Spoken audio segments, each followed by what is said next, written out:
Hey everyone, welcome back. If you're new here, I'm Dimitri, and this channel is all about the stories that America forgot. We're talking about ghost towns, unsolved mysteries, historical events that sound too crazy to be true, but they are. Every story is researched, every fact is verified, and I promise you, by the end of each video, you'll see history in a completely different way. So hit that subscribe button because we've got a hell of a story for you today. Let's get into it. In 1993, something unprecedented happened in Denver, Colorado. The city demolished a perfectly functioning airport, Stapleton International, to build a new one 25 miles from downtown. The official cost? $2 billion. The actual cost? $4.8 billion. The overrun was explained as construction complications. But here's what they didn't tell you. $2 billion of those dollars can't be accounted for in any visible construction. $2 billion that disappeared into projects that don't appear on any blueprint. $2 billion that funded something that officially doesn't exist. Right now, as you read this, Denver International Airport processes 70 million passengers a year. They walk through terminals, board planes, buy overpriced coffee, completely unaware that beneath their feet lies one of the most sophisticated underground complexes ever built on American soil. A complex that has nothing to do with aviation. This isn't conspiracy theory. This is documented fact, buried in construction records, testimony from workers who built it, and evidence hidden in plain sight. Evidence that the Denver airport was never just an airport. It was a cover story. A $4.8 billion cover story for something that the United States government desperately needed but couldn't openly build. An underground city designed to ensure continuity of government in case of catastrophic events. A shelter that can house 5,000 selected individuals for up to 10 years. A facility connected by underground tunnels to locations across the American West. And the most disturbing part, it's not sleeping, it's not waiting, it's active, right now.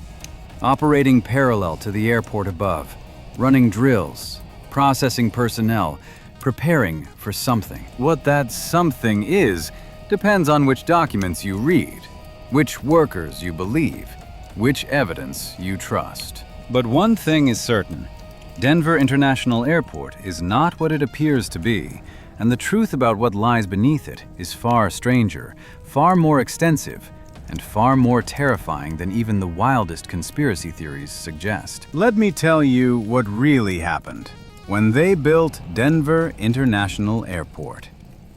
What the workers saw, what the architects designed, what the government hid. And what's happening right now, 150 feet below one of America's busiest airports. To understand Denver International Airport, you have to understand the context of its construction. 1989.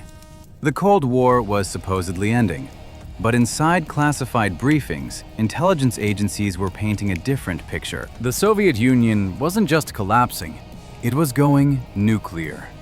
Not launching missiles, but literally falling apart at the atomic level. Chernobyl was just the beginning. There were dozens of nuclear facilities across the USSR in critical condition. Nuclear weapons unaccounted for. Nuclear materials being sold to the highest bidder. At the same time, American intelligence had detected massive underground construction projects in Russia and China. Cities beneath cities. Survival bunkers for tens of thousands. While America was celebrating the end of the Cold War, our enemies were preparing for something else entirely. The United States had bunkers. NORAD in Cheyenne Mountain, Mount Weather in Virginia, Raven Rock in Pennsylvania.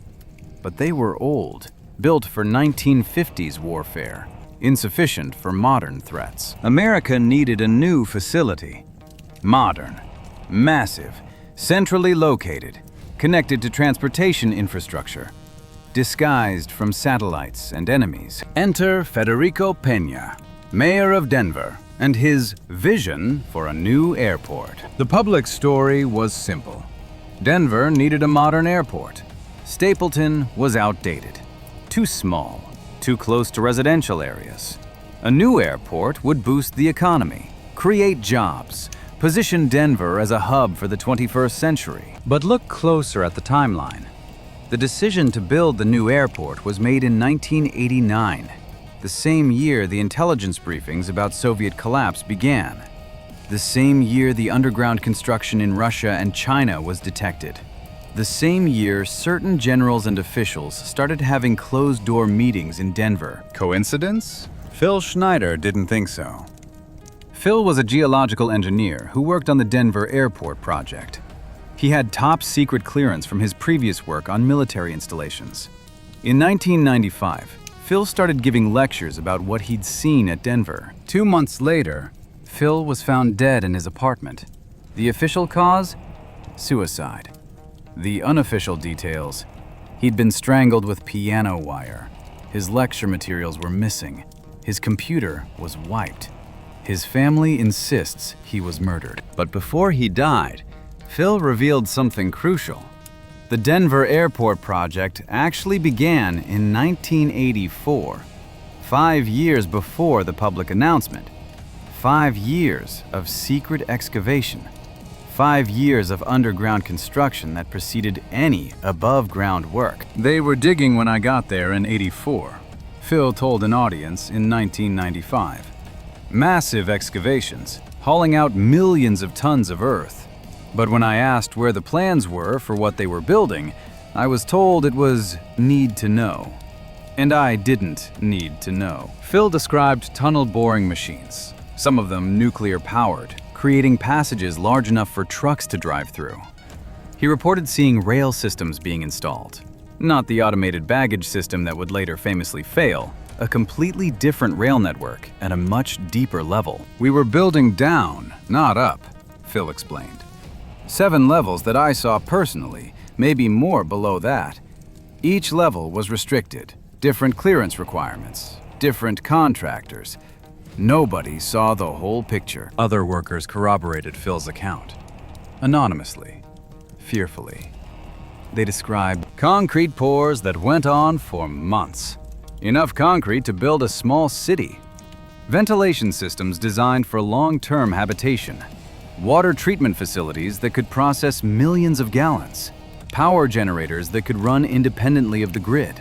Storage areas the size of aircraft hangars. Living quarters with beds for thousands. Medical facilities equipped like hospitals. Communications equipment that belonged in military command centers. But the strangest discovery came from a worker named Timothy Alberino. He was part of a team installing fiber optic cables. His team accidentally broke through into an area that wasn't supposed to exist. It was already finished, Timothy recalled.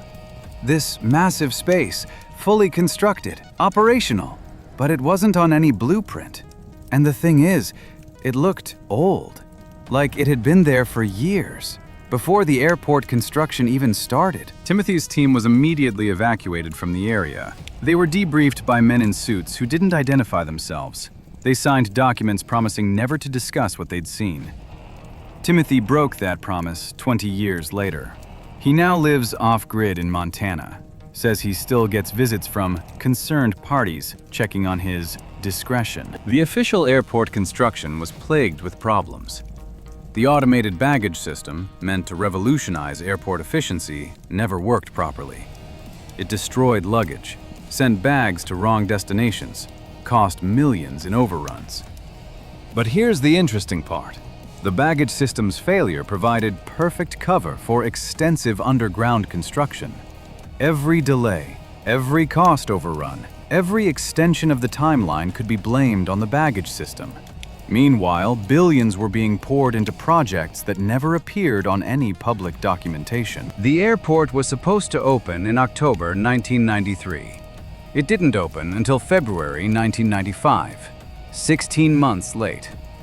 During those 16 months, construction continued 24/7, but not on the visible airport, on something else. Satellite images from that period, obtained through Freedom of Information Act requests, show something unusual.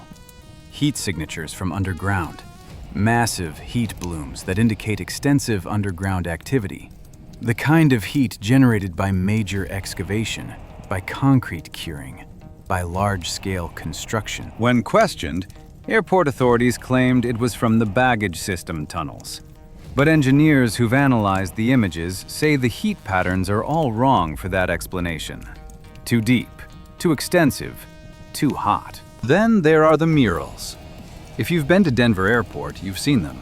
Bizarre, disturbing, completely inappropriate for an airport. They depict a Nazi-like figure in a gas mask wielding a sword and gun. Dead children, weeping mothers, a destroyed city, extinct animals, a forest on fire.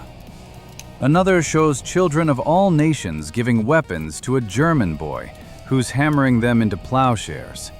Sounds peaceful until you notice the boy is wearing Bavarian costume, the same region where the Nazi Party originated. Why would an airport commission such disturbing artwork? The official answer? They represent the triumph of peace over war. The unofficial answer? They're telling you exactly what the facility is for. Leo Tanguma, the artist who painted the murals, claims they're about environmental destruction and peace. But Leo also admits he was given specific guidelines about what to paint. Guidelines that came from above the airport commission, from people he never met, who communicated only through intermediaries. They knew exactly what they wanted, Leo said in a rare interview. Every detail was specified. The placement of every figure, the colors, the symbols. I was painting their vision, not mine. But the murals are just the obvious mysteries. The real secrets are in the construction anomalies that can't be explained by any official narrative, like the 5 buildings that were built and then buried.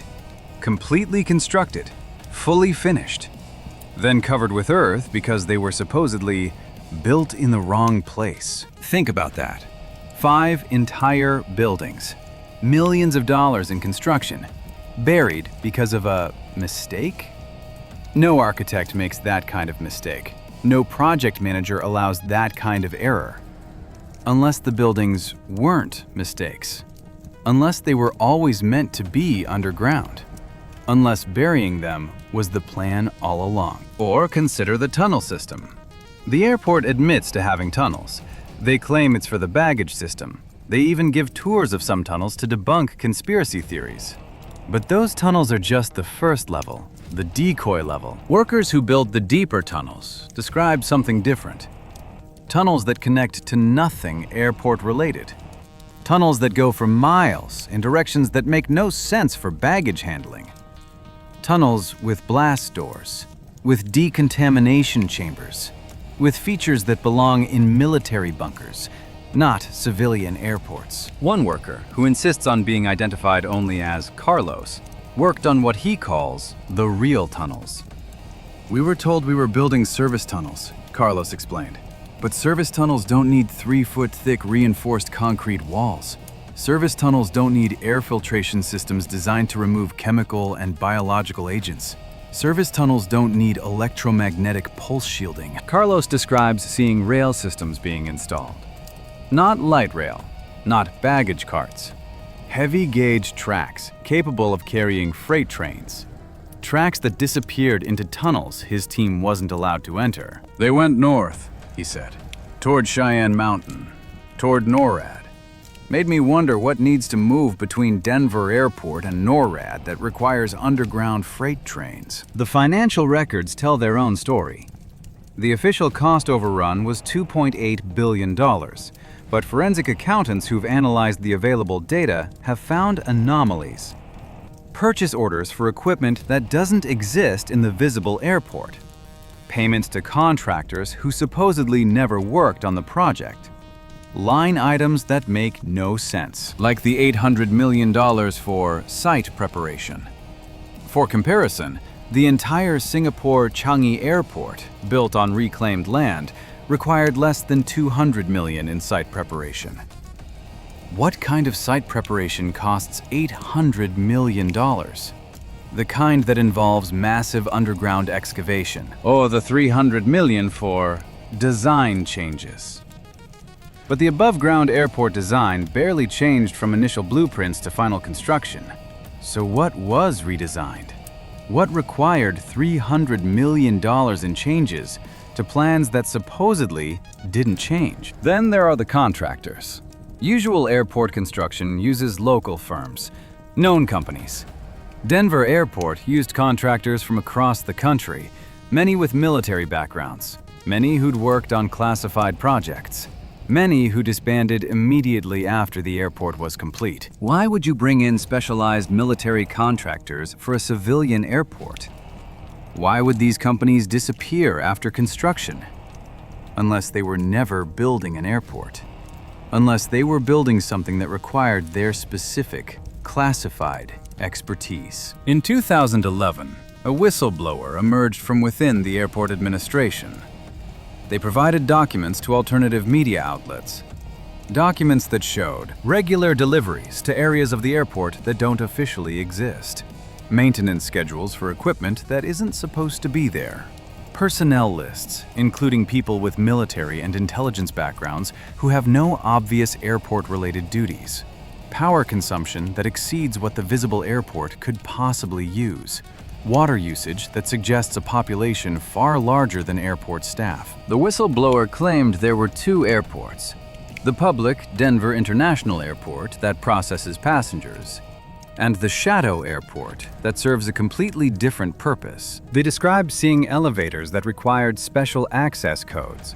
Elevators that went down, not up. They reported restricted areas where airport employees were forbidden to go. Areas guarded by personnel who weren't airport security. They wore suits, not uniforms, the whistleblower explained. They had federal badges, not airport ID. They didn't answer to airport management. Airport management answered to them. Most disturbing, the whistleblower claimed to have seen population lists. Lists of people designated for shelter in the underground facility. Lists that were updated regularly. Lists that included specific categories: government officials, scientists, medical personnel, engineers, and a category simply labeled genetic priority. Genetic priority. Think about what that means. Someone has decided that certain genetic profiles are worth saving, that certain bloodlines deserve survival, that in the event of catastrophe, genetics will determine who lives and who dies. The whistleblower disappeared in 2012. Their apartment was found empty, cleaned out, no forwarding address, no trace of where they went. Voluntary disappearance or forced extraction? Nobody knows. But their documents remain. Documents that paint a picture of a facility designed for continuation of species. Not just government, species. Consider the Denver airport's location.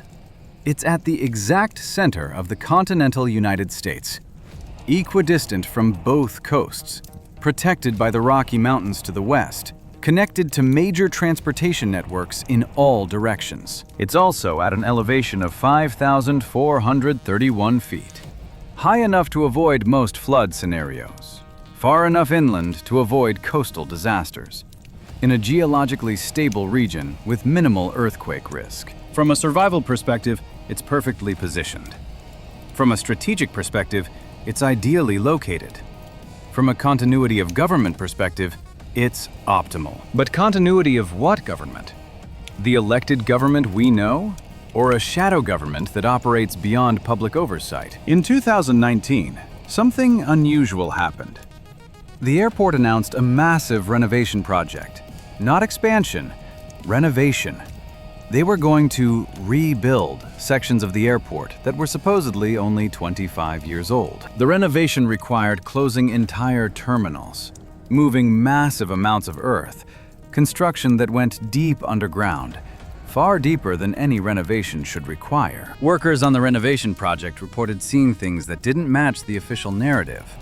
Old tunnels being connected to new ones. Equipment being installed that had nothing to do with passenger processing. Restricted areas being expanded. One worker, Maria Gonzalez, was part of the electrical team. She was tasked with running power cables to what she was told was a new baggage area. but the power requirements didn't make sense. We were installing industrial-grade power systems, Maria explained. The kind you'd need for manufacturing, or medical facilities, or computer server farms, not baggage handling. She also noticed something else. The cables weren't just going down, they were going out, spreading in a grid pattern that suggested a space much larger than any baggage area. I did the math, Maria said. Based on the cable runs, we were powering an area of at least 200,000 square feet. That's not a baggage area. That's a small city. Maria was reassigned after asking too many questions, moved to a different project, told her work on the underground section was complete. But she knows it wasn't complete. She could see the work continuing. New crews being brought in, crews that didn't interact with regular workers. The renovation project was scheduled to finish in 2021, then 2022, now 2024. It keeps getting extended. More funding keeps being approved. The work never seems to end. Because they're not renovating, they're expanding. Expanding something that was already massive. Preparing for something that requires even more capacity than originally planned. But capacity for what? For whom? In March 2020, during the early days of the pandemic, Denver Airport became strangely busy. Not with passenger flights, those were mostly grounded. With military flights. With unmarked aircraft. With helicopters that arrived at night and departed before dawn. Airport workers reported seeing convoys of black vehicles entering restricted areas.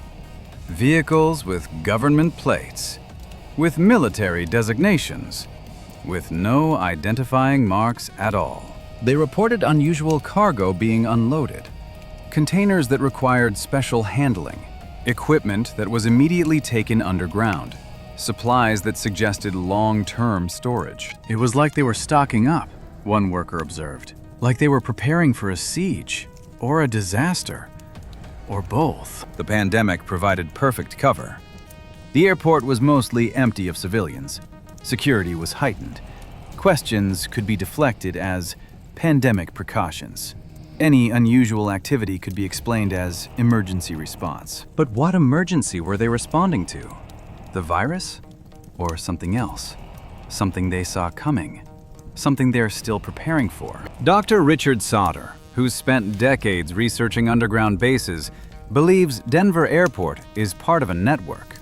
A massive network of underground facilities connected by high-speed rail systems. A network designed to ensure survival of selected populations in case of global catastrophe. Denver isn't unique, Dr. Sauter explained. It's just the most visible. The one that got exposed during construction. But there are others, many others, connected, coordinated, ready. He claims to have documentation of tunnel systems that stretch from Denver to Cheyenne Mountain, from Denver to Los Angeles, from Denver to Washington, D.C. Tunnels that allow rapid, undetected movement of personnel and resources. They can move thousands of people underground, Dr. Sauter stated, from coast to coast, without ever surfacing, without anyone knowing. The infrastructure is there, it's been there for decades. But move them for what purpose? Protection from nuclear war? From environmental collapse? From pandemic? From cosmic events? Or is it darker? Is this about selecting who survives and who doesn't? About ensuring certain bloodlines continue while others perish? About a controlled restart of human civilization with chosen survivors? The Georgia Guidestones, before their destruction in 2022, proclaimed that humanity should be maintained at 500 million, a 93% reduction from current population. Is Denver Airport part of infrastructure designed to shelter the chosen 500 million? Or the even smaller group that would rebuild toward that number? These questions become more urgent when you consider recent developments. In 2023, the airport announced another project. They're building what they call a resilience center. Officially, it's for emergency response coordination. Unofficially, nobody knows. The resilience center is being built entirely underground. It requires special security clearance to access. It's being constructed by contractors with classified backgrounds. And it's being funded partially by federal agencies that have nothing to do with aviation. Why would the Department of Defense help fund an airport resilience center? Why would the Department of Energy be involved? Why would FEMA have a permanent office there? Unless it's not really a resilience center. Unless it's an expansion of something that already exists. Unless it's preparing for something that's coming. Something they know about, but haven't told us. In August 2023, workers at the airport reported something unprecedented. Entire sections of the underground were evacuated. Not for construction, not for maintenance, for what administrators called a readiness drill. But this wasn't a normal drill. It lasted for 72 hours. It involved personnel who weren't airport employees. It required complete communication blackout. No phones, no radios, no contact with the outside world. It was like they disappeared, one worker said. Hundreds of people just vanished into the underground for 3 days. When they came back up, they wouldn't talk about what happened, wouldn't even acknowledge they'd been gone. What kind of drill requires 72 hours underground? What kind of readiness were they testing? Readiness for what? The answers might lie in the airport's artwork. Not just the murals, but the entire design. The runway configuration that looks like a swastika from above, claimed to be for wind efficiency, but unique among major airports. The gargoyles watching from suitcases, supposedly whimsical, but deeply disturbing. The Masonic capstone admitting the airport was built by a secret society, hidden in plain sight. It's all telling us something, warning us, preparing us, or mocking us. The horse sculpture at the entrance, a blue Mustang with glowing red eyes that killed its creator when a section fell and severed an artery. They call it Blucifer, a 32-foot-tall harbinger of death greeting every arrival. Why would an airport choose such imagery? Unless the airport isn't really about travel, unless it's about arrival at a different kind of destination, a final destination for most of humanity. Former airport workers have formed a support group.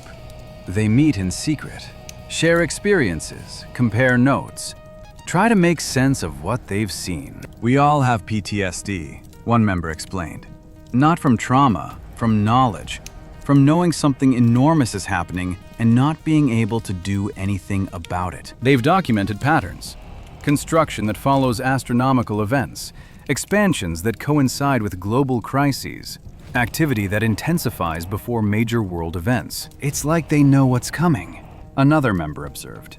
Like they have a schedule we're not privy to, a timeline that determines when to build, when to prepare, when to activate. Some members have been approached by federal agents, warned about discussing their experiences, reminded of the documents they signed, threatened with consequences for violation of national security. But they continue meeting, continue documenting, continue trying to warn others because they've seen something we haven't. They know something we don't. They understand that Denver International Airport is not what it seems. It's not an airport with a secret facility. It's a secret facility with an airport on top.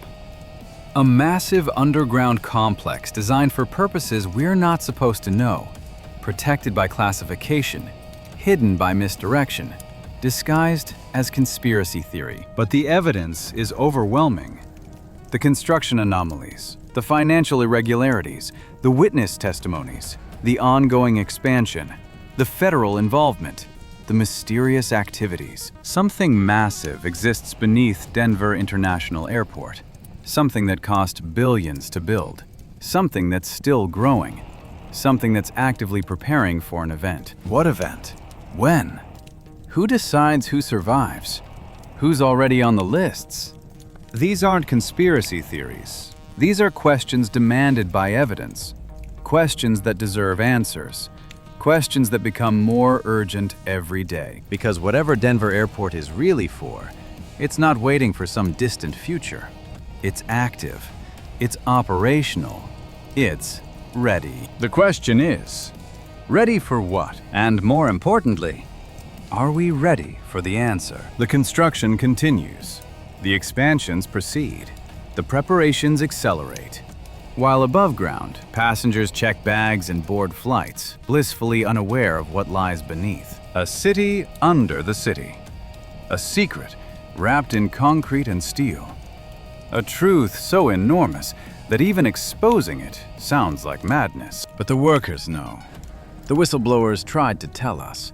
The evidence is there for those willing to see. Denver International Airport is not what they tell us it is. And what it really is might determine the future of human civilization, or its end. The choice of who survives has already been made. The infrastructure is in place. The plans are operational. All that's missing is the event that triggers activation. An event that some believe is not just anticipated, but scheduled. An event that Denver International Airport was built to survive. An event that the rest of us were never meant to survive. The Blue Horse watches with red eyes as millions pass through, unaware they're walking over humanity's most expensive insurance policy, or its tomb. Time will tell which, but by then, it will be too late to change the outcome. The decisions have been made. The facility is ready. The only question is when. And the answer to that question lies buried beneath Denver International Airport, in tunnels we're not supposed to know exist, in plans we're not supposed to see, in a future we're not supposed to survive. Unless we're on the list. Are you on the list? Do you even know there is a list? Welcome to Denver International Airport. Enjoy your flight. It might be your last. The evidence keeps mounting. In January 2024, something unprecedented happened. A former contractor named David Martinez decided he'd stayed silent long enough. Dying of cancer with nothing left to lose, he released thousands of photographs he'd secretly taken during construction. The photographs showed things that shouldn't exist. Massive circular tunnels with tracks for high-speed magnetic levitation trains. Living quarters with military-style bunks stacked 4 high. Kitchens capable of feeding thousands. Air filtration systems with nuclear, biological, chemical protection ratings. And most disturbing, incinerators. Industrial-scale incinerators with conveyor belt feed systems. Why does an airport need incinerators that can process tons of organic material? David asked in his video testimony. What are they planning to burn? Or who? David's photographs also revealed something extraordinary. An entire floor dedicated to hydroponic farming. Grow lights stretching for acres underground. Irrigation systems, climate control. Everything needed to grow food indefinitely without sunlight. This isn't a shelter, David explained. It's a colony. A self-sustaining underground colony designed to operate independently for decades, maybe longer. But the most revealing photographs were of the medical facilities. Operating theaters that rivaled major hospitals. Quarantine wards with negative pressure systems.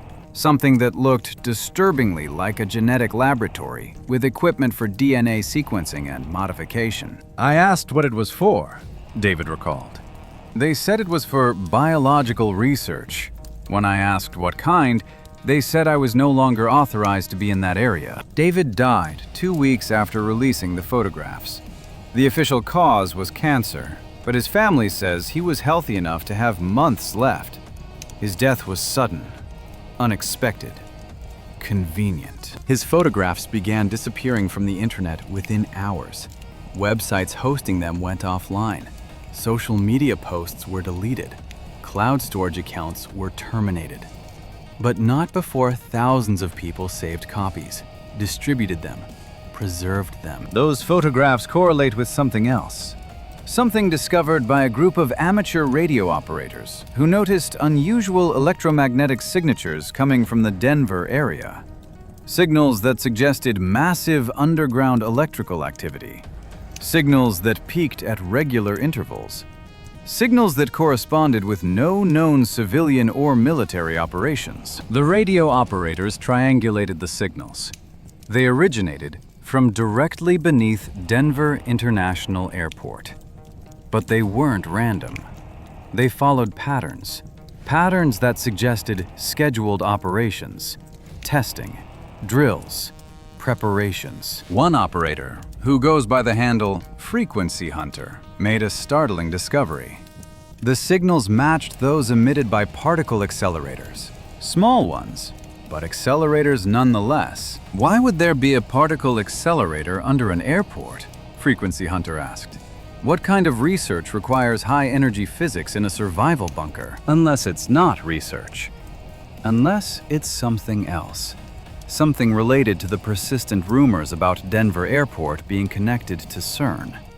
About experiments in dimensional portals. About technologies that sound like science fiction, but might be science fact. These theories gained credence when Dr. Elena Vasquez, a former CERN physicist, revealed that she'd been recruited to work on a project at Denver in 2018. She'd signed extensive non-disclosure agreements, but terminal illness made her reconsider her silence. They wanted expertise in quantum tunneling, Dr. Vasquez explained. Not theoretical, practical. They had equipment. They had results. They needed someone to help them stabilize what they called the gateway. Gateway to what?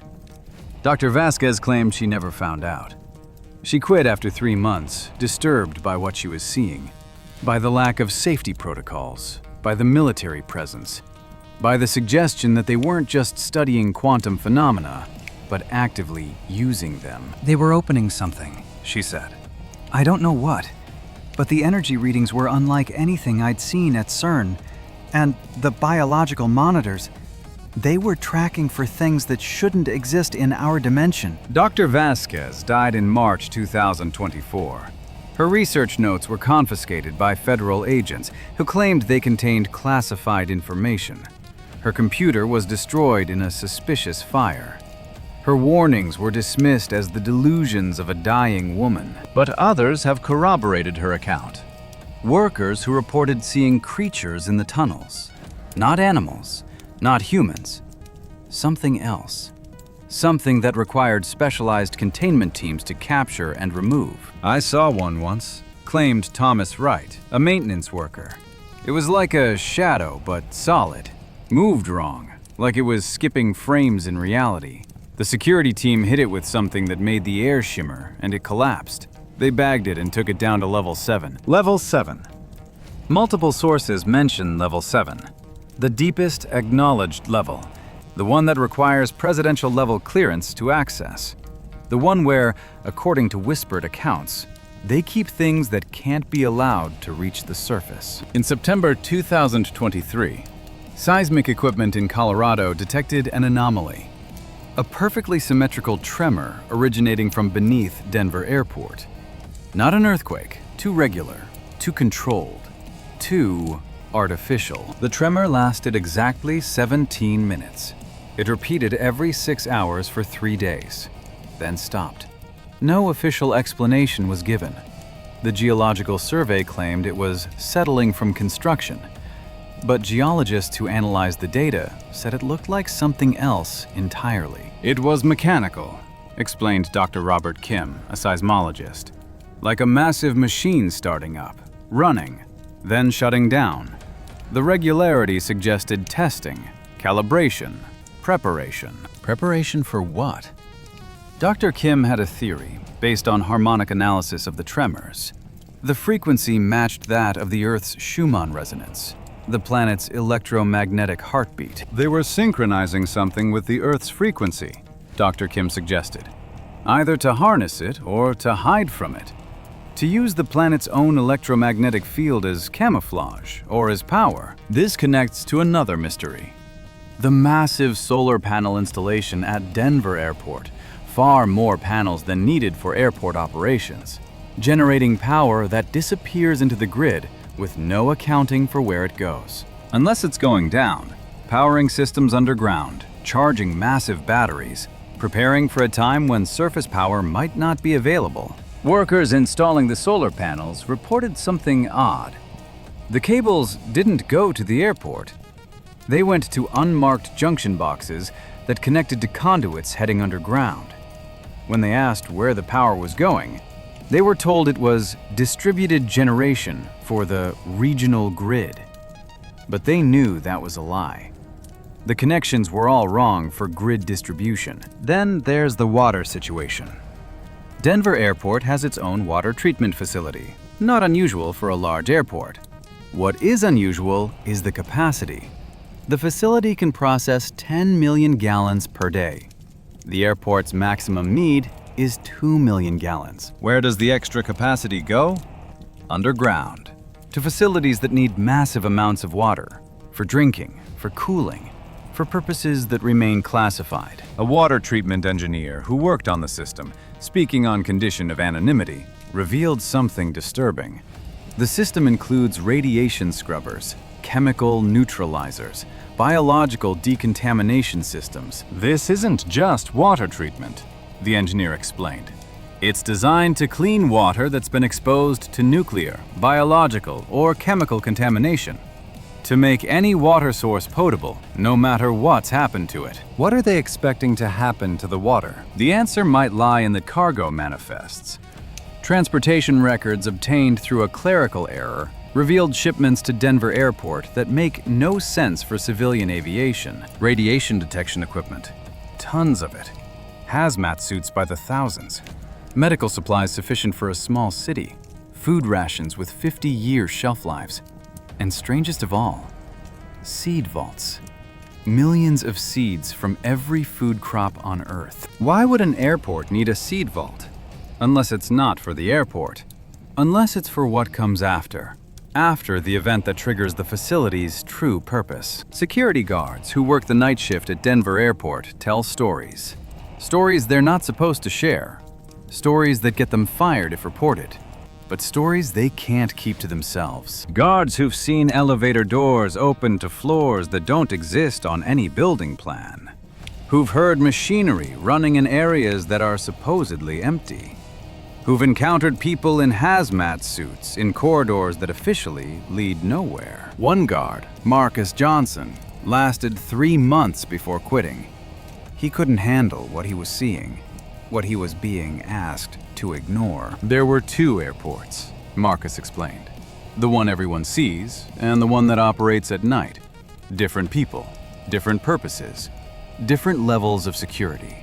I was guarding one while pretending the other didn't exist. Marcus described seeing buses arrive at 3 a.m.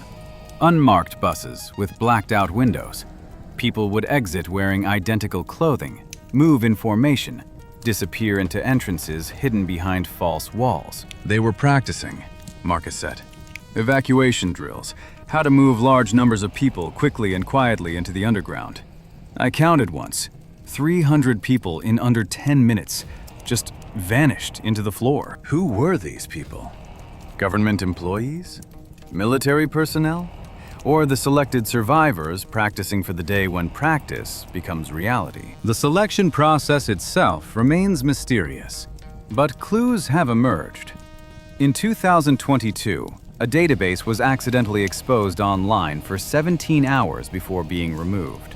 The database contained millions of names with associated scores, genetic scores, intelligence scores, skill scores, health scores, reproductive scores. Each person was rated on their value to a post-catastrophe society.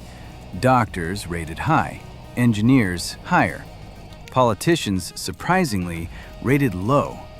The highest ratings went to people with specific genetic markers.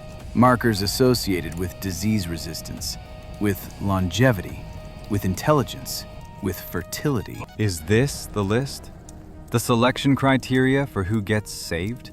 A genetic lottery where DNA determines survival. The database also contained something else.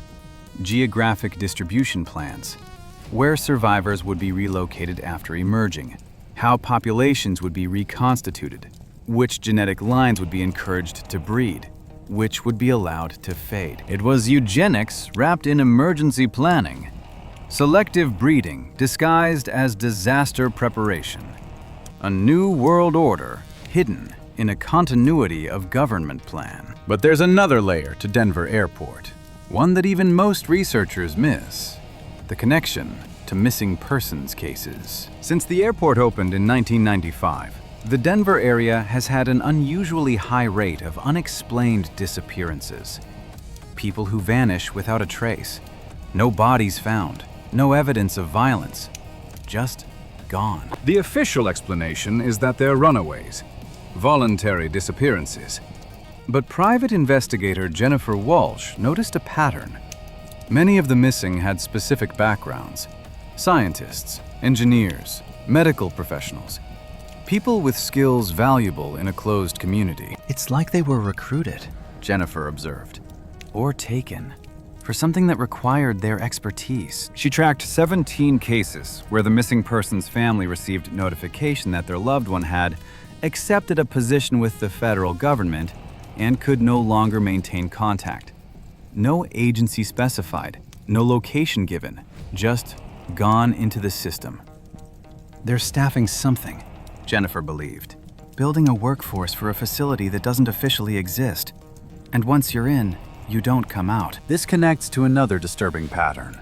The suicide rate among Denver airport construction workers is 3 times the national average. But the details of these suicides are unusual.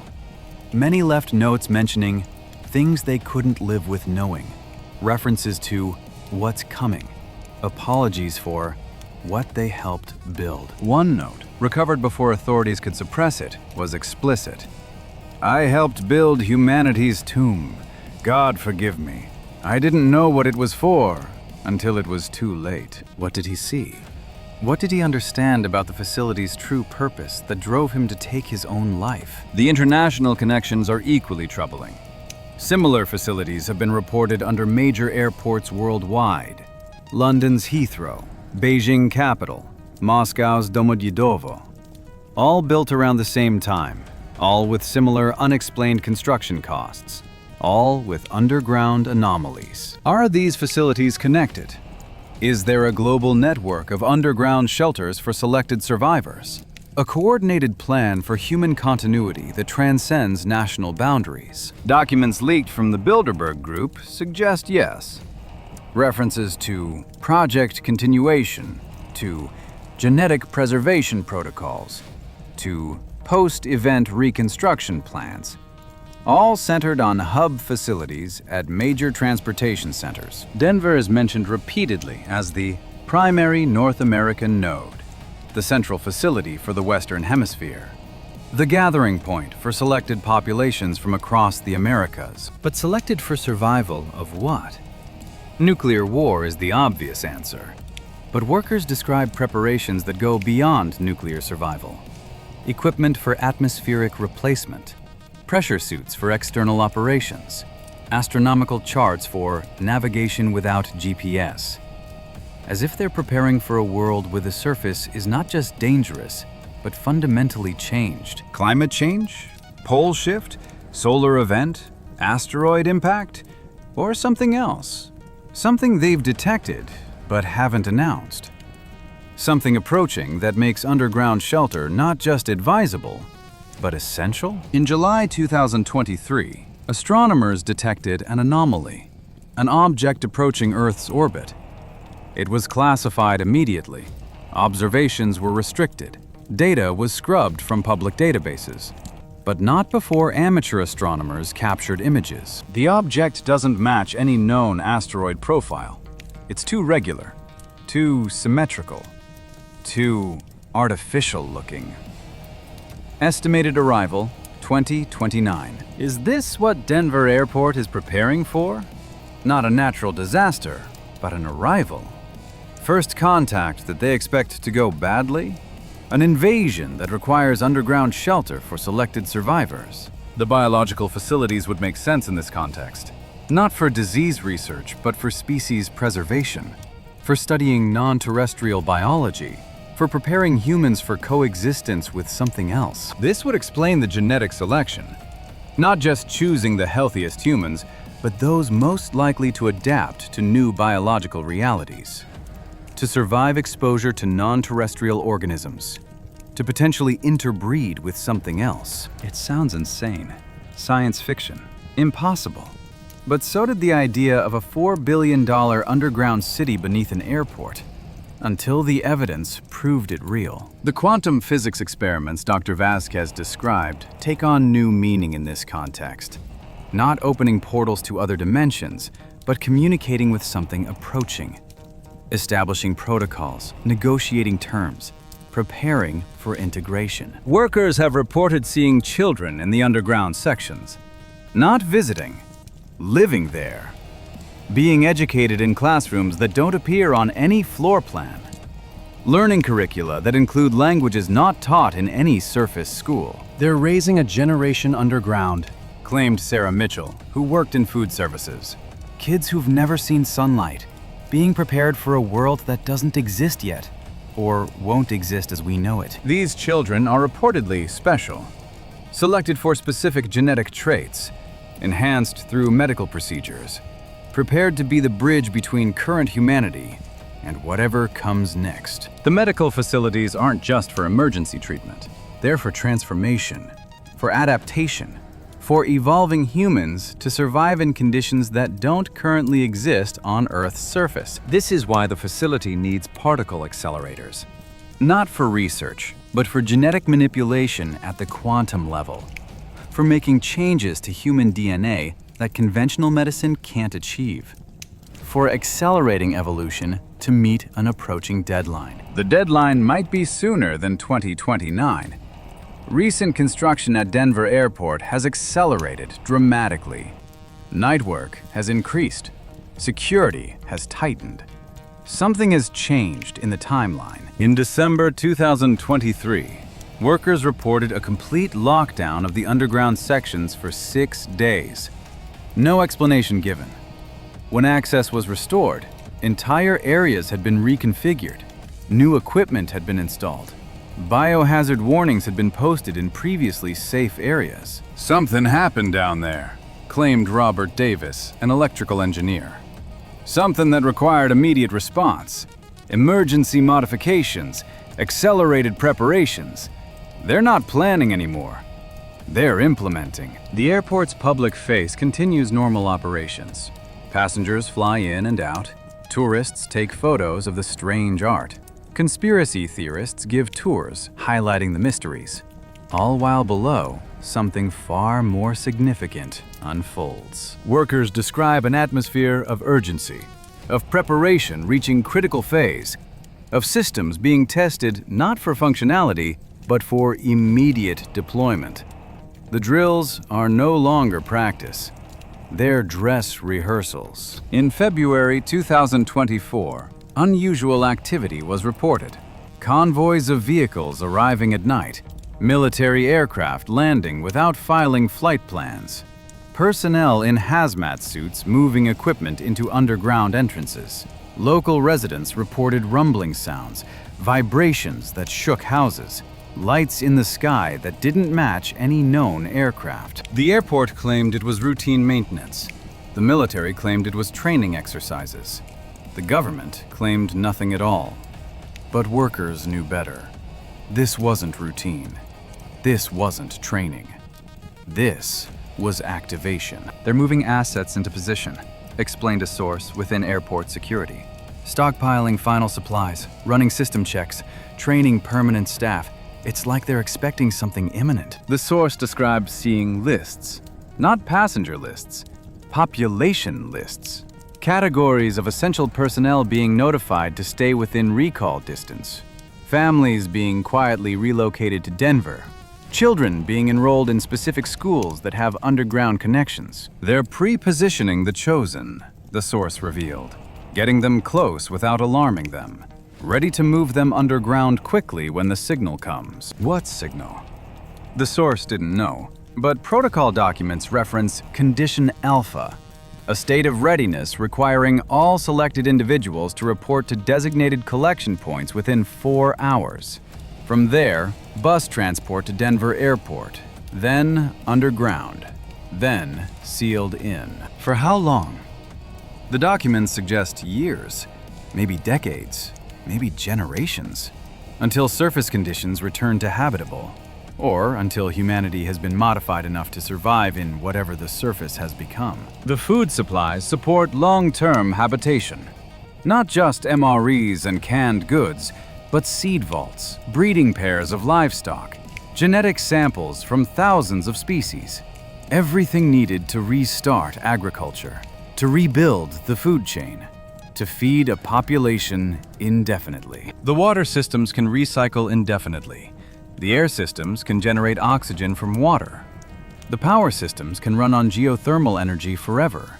It's not a temporary shelter. It's a permanent habitat.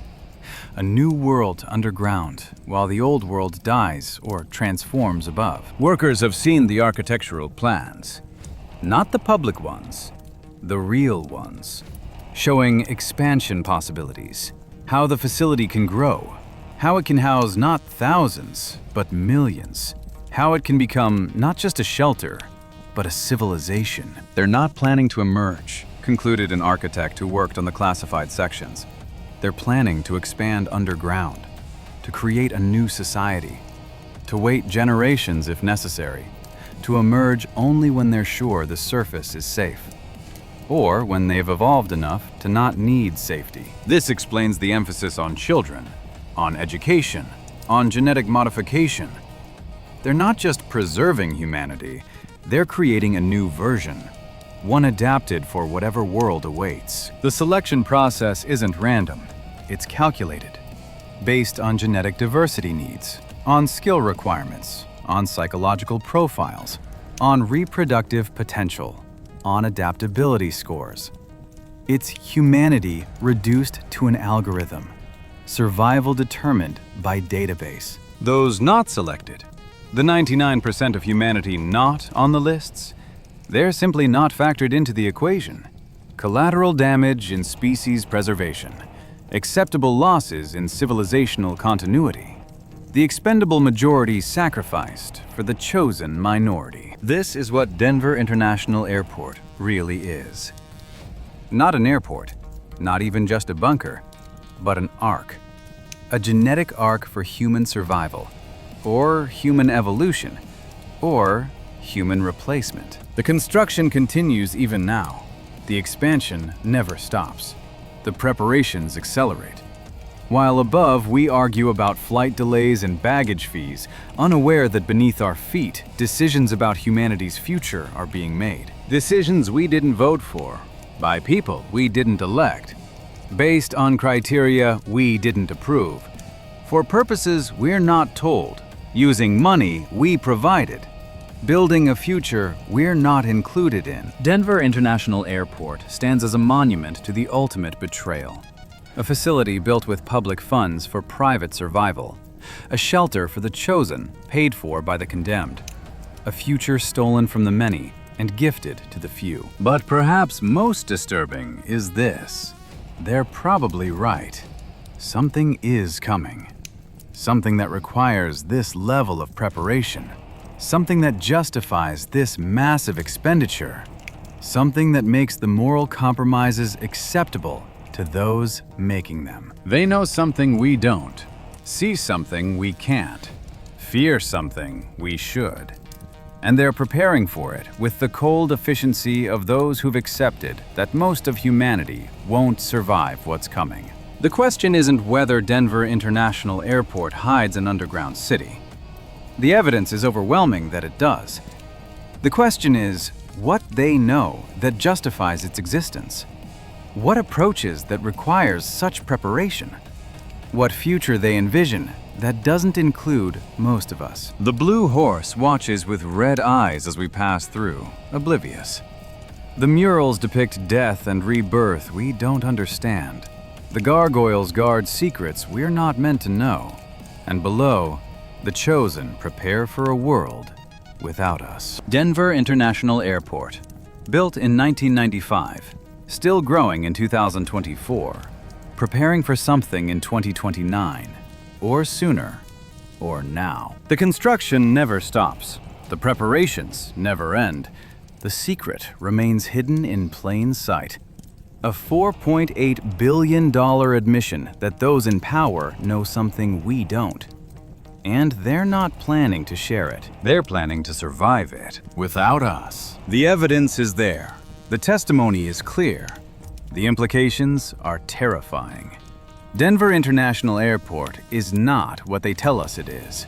And what it really is might be the difference between humanity's survival and its extinction, or its transformation into something we wouldn't recognize as human. The choice has already been made. The facility is ready. The selected are identified.